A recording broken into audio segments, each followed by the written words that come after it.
mais pas la CENI toute seule.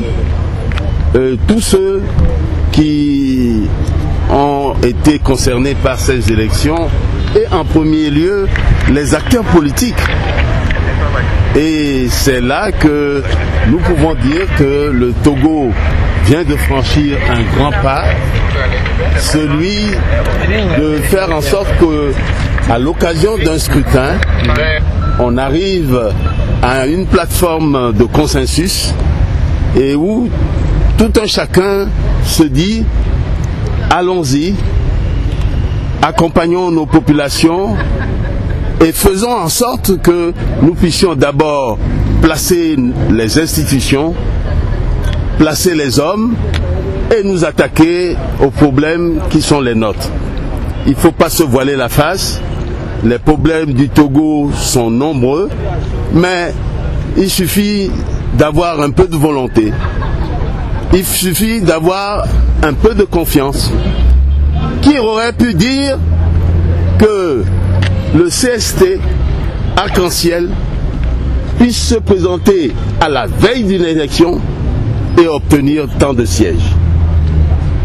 Oui, cela est possible lorsque le processus est clair et transparent.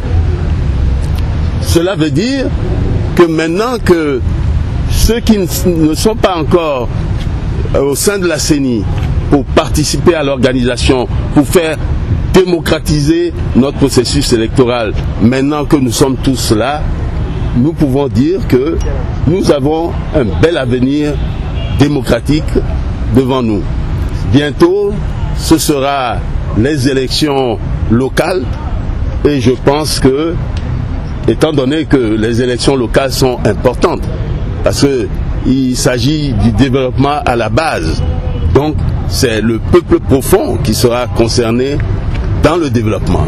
Et donc, maintenant que tous les acteurs politiques togolais ont décidé d'être ensemble là où l'organisation du scrutin se fait, eh bien, je dis encore que le Togo est rentré vraiment de plein pied dans un processus démocratique, clair et transparent.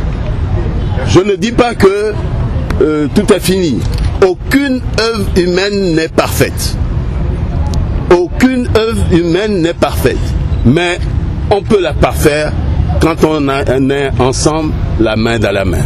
C'est ce que je souhaite pour la CENI, qui nous a grandis aujourd'hui, ce que je souhaite pour tous les acteurs politiques qui nous ont grandis, ce que je souhaite pour nos gouvernants, qu'ils voient qu'il vaut mieux de la transparence, il vaut mieux de la démocratie qu'autre chose.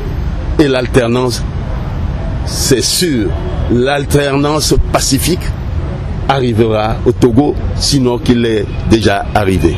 Je vous remercie. Que pensez-vous du score de l'UFC? Vous croyez que c'est un vote sanction? L'UFC, vous savez, il y a un responsable politique qui dit que une seule défaite n'arrête pas le combat. L'UFC s'est fait mal à comprendre. L'UFC a décidé que plus jamais à l'occasion de scrutin, il n'y aurait de morts, il n'y aurait de disparus. Mais pour le faire, il faut s'approcher de ceux qui font l'État. Il faut s'asseoir. L'UFC a décidé d'aller s'asseoir à la même table que le RPT devenu UNIR.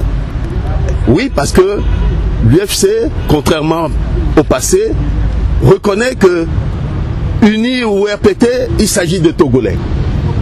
S'ils ne font pas bien, ce n'est pas dans la rue qu'on leur fera comprendre qu'ils ont mal fait. Il faut aller s'asseoir devant eux. Il faut leur dire la vérité en face. C'est ce que Gilles Christ-Olympio n'a cessé de faire depuis qu'il a signé cet accord. Naturellement, il a refusé de n'être plus dans la rue. Aucun autre parti politique, aucun autre leader